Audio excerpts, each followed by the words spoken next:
Our next topic is Mendeleev's classification. बहुत सारे scientist ने अपने अलग अलग बेसिस पे क्लासिफिकेशन दिए, लेकिन जो सबसे सक्सेसफुल क्लासिफिकेशन था वो किसका था? मेंडलीव्स का। The major credit for classifying elements goes to a Russian chemist Dmitri Ivanovich Mendeleev. ठीक है, तो जो रशियन केमिस्ट थे जिनका नाम मेंडलीव था, ठीक है, तो सबसे बड़ी सक्सेस एलिमेंट्स के क्लासिफिकेशन के लिए उन्हीं को मिली थी। He was an important contributor in the early development of a periodic table of elements. तो एलिमेंट्स के अरेंजमेंट के लिए जो पीरियोडिक टेबल बनाई गई थी, ठीक है, इसमें मेंडलीव का बहुत बड़ा कंट्रीब्यूशन था। When Mendeleev started his work, 63 elements were known. जब मेंडलीव ने अपना एक्सपेरिमेंट स्टार्ट किया था उस समय सिर्फ 63 एलिमेंट्स ही नोन थे, मतलब 63 एलिमेंट्स ही पता थे, खोज हुई थी उनकी। Thus he studied the relationship between the atomic weights of the elements and their physical and chemical properties. तो उन्होंने किन किन चीज़ों की स्टडी की? सबसे पहले तो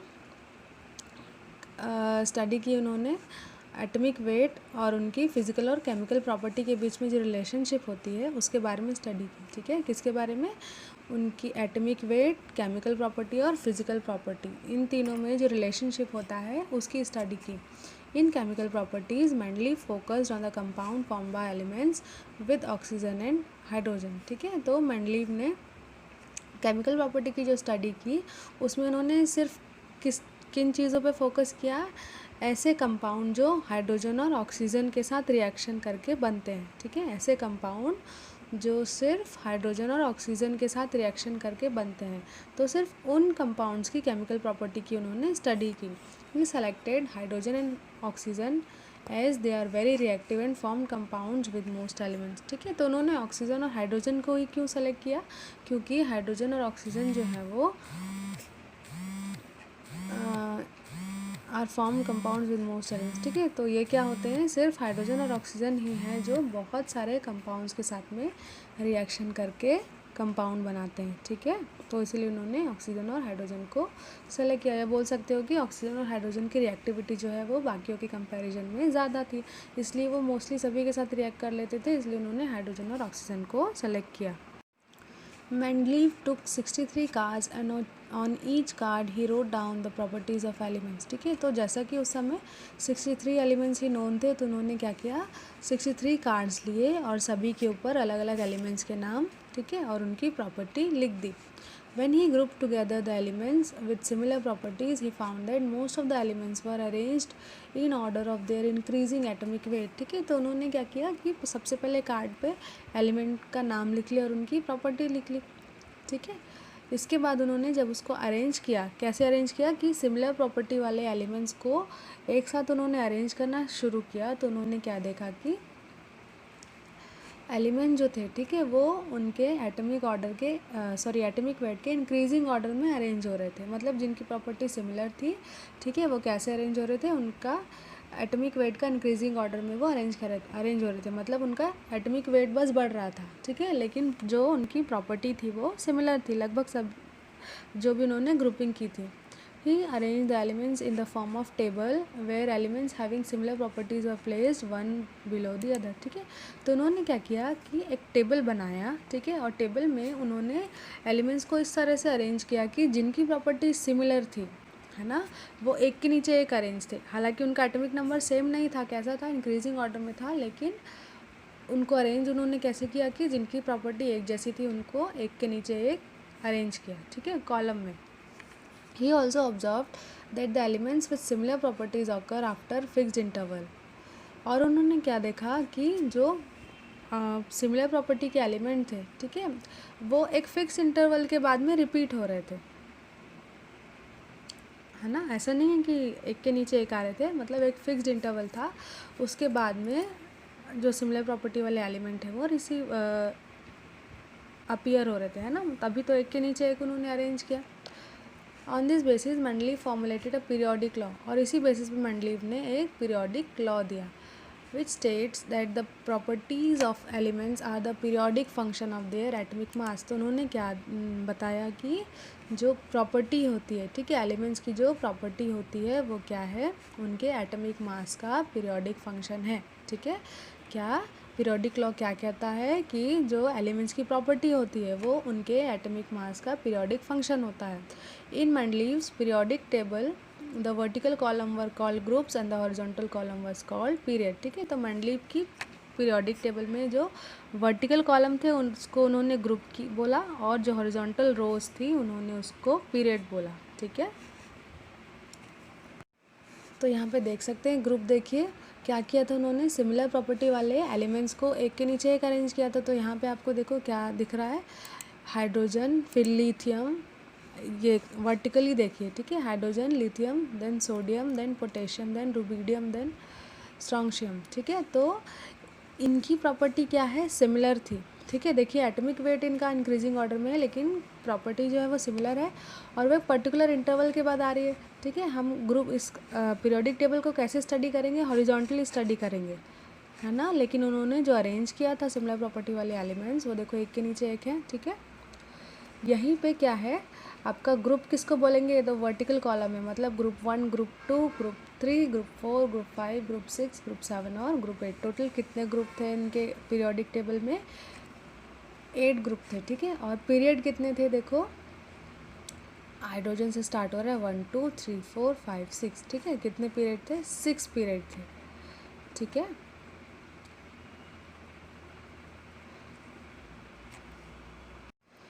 Mendeleev's periodic table was first publish in German journal in 1872। तो मेंडलीव का जो पीरियोडिक टेबल था, ठीक है, वो सबसे पहले 1872 में एक जर्मन जर्नल था जिस पे पब्लिश हुआ था। At the top of each column the general formula of for oxides and hydrides were given where the letter R were used to represent any of the elements in the group। ठीक है, तो इसका उन्होंने क्या दिया था, जो column के टॉप पे, ठीक है, जनरल फार्मूला दिया था किसका, ऑक्साइड्स और हाइड्राइड्स का। मतलब उन्होंने अपना जो टेबल एक्सपेरिमेंट है वो किस बेसिस पे किया था, एलिमेंट्स, ऐसे एलिमेंट्स सेलेक्ट किए थे जो हाइड्रोजन और ऑक्सीजन के साथ में इजीली रिएक्ट करके कंपाउंड बनाते थे। ठीक है, तो उन्होंने ऑक्साइड्स मतलब जो ऑक्सीजन से रिएक्ट करके कंपाउंड बनते हैं और हाइड्राइड्स मतलब जो हाइड्रोजन से रिएक्ट करके कंपाउंड बनते हैं। ठीक है, तो उन्होंने इसका भी जनरल फार्मूला दिया था। ठीक है, जिसको उन्होंने आर से रिप्रेजेंट किया था। देखते हैं, ये देखो, for example the hydrides of carbon CH4 is written as RH4 and the oxides CO2 as RO2। ठीक है, तो उन्होंने हाइड्राइड्स का फॉर्मूला कैसे दिया, RH4, ठीक है, और ऑक्साइड्स का फॉर्मूला कैसा दिया, RO2। ठीक है, Mendeleev decides the location of an element in the group based on chemical compounds form by it. ठीक है, और उन्होंने किन्हीं भी एलिमेंट को कैसे रखना है, ठीक है, कहाँ पे कोई भी एलिमेंट जाएगा, इसका डिसीजन कैसे लिया कि वो कैसा कंपाउंड बना रहे हैं। ठीक है, हाइड्रोजन और ऑक्सीजन के साथ मिलकर कैसा कंपाउंड बना रहे हैं। He use to formula of compounds to determine their valency. ठीक है, उन्होंने फार्मूला यूज़ किया कंपाउंड की वैलेंसी पता लगाने के लिए। वैलेंसी क्या होती है कि लास्ट शेल में जितने इलेक्ट्रॉन होते हैं यही उसकी वैलेंसी होती है। The number given to a group showed its valency in relation to oxygen. ठीक है, तो जो नंबर है ग्रुप का, ठीक है, वो क्या दिखा रहा है, ऑक्सीजन के साथ उसकी वैलेंसी दिखा रहा है। देखो यहाँ पे टेबल में, then for example if the formula of compound of an element was R2O it was placed in the first group and if the formula was RO it was placed in the second group. ठीक है, तो अगर जिसका formula R2O था वो first group में रखा गया और जिसका फॉर्मूला RO था वो सेकेंड ग्रुप में रखा गया। ठीक है, ऐसा क्यों, क्योंकि इन्होंने किस बेसिस पे अपना पीरियोडिक टेबल बनाया था, रिएक्टिविटी। ठीक है, किसके साथ रिएक्टिविटी, ऑक्सीजन के साथ में इसकी रिएक्टिविटी के बेसिस पे इन्होंने अपना पीरियोडिक टेबल बनाया था।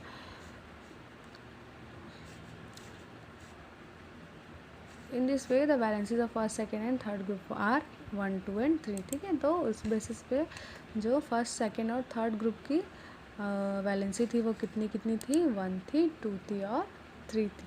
ठीक है, now achievements of Mendeleev's periodic table. ठीक है, मेंडलीव ने जो पीरियोडिक टेबल बनाया उसकी क्या क्या अचीवमेंट्स थी। Used in the study of elements. ठीक है।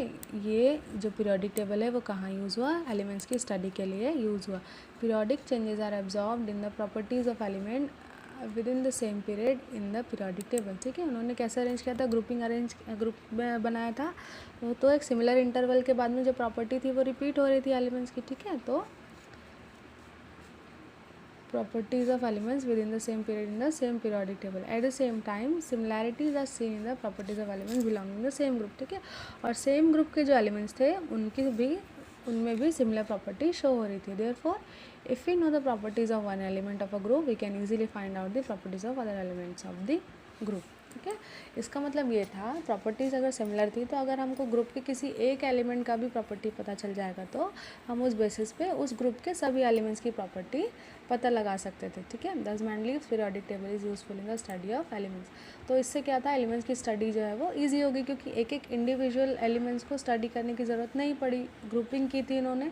तो ग्रुप के एक एलिमेंट का भी अगर हमको नॉलेज है तो बाकी के एलिमेंट्स का नॉलेज हमको ईजिली हो जाता था। ठीक है, second, useful in discovery of new elements. और किसके लिए यूज़फुल था ये, न्यू एलिमेंट्स का पता लगाने के लिए।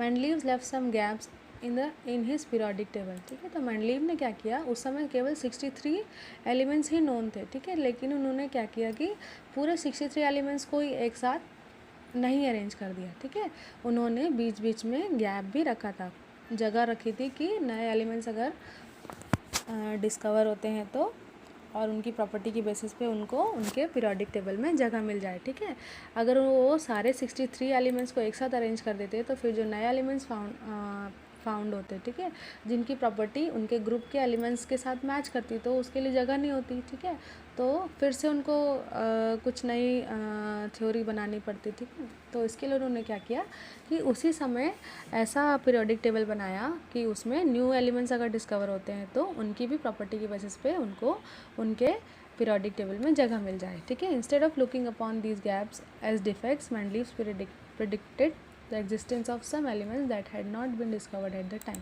ठीक है, तो कई लोग अगर उसको देखते तो उसको ये बोल देते कि वो डिफेक्ट मतलब गैप है, तो उनका जो पीरियोडिक टेबल है वो गलत है। लेकिन नहीं, उनकी सोच जो थी वो दूर तक जाती थी। ठीक है, उन्होंने फ्यूचर का सोच के भी न्यू एलिमेंट्स के लिए वहाँ पे जगह रखी थी। Mendeleev name them prefixing EKA to the name of preceding elements in the same group. ठीक है, और उन्होंने जो न्यू एलिमेंट्स फाउंड होने वाले थे, ठीक है, या होते कभी, तो वो कैसे स्टार्ट होते हैं, उसके आगे EKA आता। ठीक है, to the name of preceding elements in the same group, उस ग्रुप के जो प्रीसीडिंग एलिमेंट है। ठीक है, जैसे सपोज कि सोडियम और पोटेशियम। ठीक है, तो अगर सोडियम सपोज अभी फाउंड नहीं था तो उसका नाम उन्होंने क्या रखा था कि पोटेशियम के आगे EKA लगाना। ठीक है, for instance scandium, gallium and germanium discovered later were they called EKA boron, EKA aluminium and EKA silicon respectively. ठीक है, तो देखिए स्कैंडियम, गैलियम एंड जर्मेनियम जो है वो बाद में फाउंड हुए। ठीक है, बाद में डिस्कवर हुए, इसलिए उनका नाम क्या था, EKA बोरॉन, क्योंकि हो सकता है कि स्कैंडियम जो था वो बोरॉन के नीचे था ग्रुप में, गैलियम जो था वो एल्यूमिनियम के नीचे था ग्रुप में, इसलिए उसका नाम था EKA एल्यूमिनियम, और जर्मेनियम जो था वो सिलिकॉन के नीचे था, इसलिए उसका नाम था सिलिकॉन, EKA सिलिकॉन। ठीक है, आप पीरियोडिक टेबल में देख सकते हो क्या क्या बोल रहा था। ये देखो, हाँ, एल्यूमिनियम के नीचे क्या मिला आपको, एल्यूमिनियम के नीचे मिला है आपको गैलियम। देखो पीरियोडिक टेबल में आप देख सकते हो। ठीक है, तो इसको हम क्या कहते हैं, गैलियम का दूसरा नाम EKA एल्यूमिनियम। ठीक है, सिमिलरली जर्मेनियम जो था सिलिकॉन के बाद मिला। ठीक है, अगर सपोज करो तो इसका नाम क्या था, EKA सिलिकॉन। ठीक है,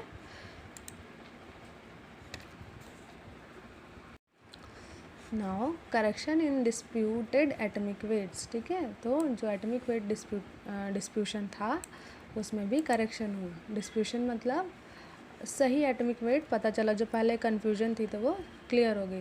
the atomic weight of beryllium was corrected on the basis of its valency in Mendeleev's periodic table. देखो बेरिलियम एक एलिमेंट था जिसका जो एटॉमिक वेट था वो पहले कुछ और अज्यूम किया गया था, लेकिन बाद में मेंडलीव पीरियोडिक टेबल के अकॉर्डिंग उसकी स्टडी की गई। ठीक है, और उसकी वैलेंसी के बेसिस पे उसका सही एटॉमिक वेट पता लगा लिया गया। It was considered divalent rather than trivalent and place between lithium and boron. ठीक है, तो जो बेरिलियम था उसकी वैलेंसी कितनी थी, डाईवेलेंट थी, मतलब दो वैलेंसी थी उसकी। पहले ये अज्यूम किया गया था कि ट्राईवेलेंट है, लेकिन बाद में स्टडी हुई तो पता चला कि डाईवेलेंट है। ठीक है, और उसको किसके बीच में रखा गया, लिथियम और बोरॉन के बीच में। Similarly the atomic weight of elements indium, uranium etcetera were also corrected. ठीक है, तो बेरिलियम की तरह ही जो और एलिमेंट्स थे जिसका नाम था इंडियम और यूरेनियम, उनके एटॉमिक वेट भी करेक्ट हो गए। ठीक है, fourth, space of inert gases. Inert gases के लिए भी उन्होंने अपनी टेबल पे स्पेस रखा था, मतलब जगह रखी थी। इनर्ट गैसेस मतलब ऐसी गैसेस जो किसी के साथ भी रिएक्शन नहीं करती। ठीक है, inert gases such as helium, neon and argon had not been discovered during Mendeleev's time, so no space was kept in the periodic table for them। ठीक है, तो जब मेंडलीव ने अपनी डिस्कवरी की थी पीरियोडिक टेबल की, उस समय जो इनर्ट गैसेस थी, ठीक है, कौन कौन सी, हीलियम, नियॉन और आर्गन, तो इनके लिए उनके टेबल में स्पेस नहीं था। When they were discovered, they were placed in a separate column which was added to the periodic table as the zero group by scientist Ramsay। ठीक है, तो देखो मेंडलीव ने क्या किया था, किस तरह से अपनी पीरियोडिक टेबल की डिस्कवरी की थी कि उनके रिएक्टिविटी के अकॉर्डिंग। ठीक है, रिएक्टिविटी किसके साथ, ऑक्सीजन और हाइड्रोजन के साथ। उन्होंने ये कभी नहीं सोचा था कि ऐसे कोई एलिमेंट्स भी हो सकते हैं जो किसी के साथ भी रिएक्शन नहीं करेंगे। ठीक है, किसी के साथ कंबाइन ही नहीं होंगे, उन्होंने ऐसा कुछ सोचा ही नहीं था, उनके माइंड में ही नहीं आया था, तो उन्होंने ऐसी कोई स्पेस अपने पीरियोडिक टेबल में रखी ही नहीं थी। ठीक है, लेकिन बाद में जब डिस्कवरी हुई, ठीक है, इनर्ट गैसेस की, जैसे हीलियम, नियॉन और आर्गन, ठीक है, तो मेंडलीव के टेबल में कोई भी जगह नहीं थी। ठीक है, उनके लिए तो बाद में रैमजे नाम के एक साइंटिस्ट थे, ठीक है, उन्होंने एक अलग से ग्रुप ऐड किया जिसको नाम दिया ज़ीरो ग्रुप। ठीक है, और उस ज़ीरो ग्रुप में उन्होंने इन सारी इनर्ट गैसेस को रखा। ठीक है, देखो रैमजे ने अपना कोई करेक्शन नहीं किया, उन्होंने क्या किया, मेंडलीव के पीरियोडिक टेबल में ही एडिशन किया। ठीक है, क्यों, क्योंकि मेंडलीव का ही जो पीरियोडिक टेबल था वो उस समय तक का सक्सेसफुल पीरियोडिक टेबल था, और अभी हम उसी की स्टडी भी करते हैं। ठीक है।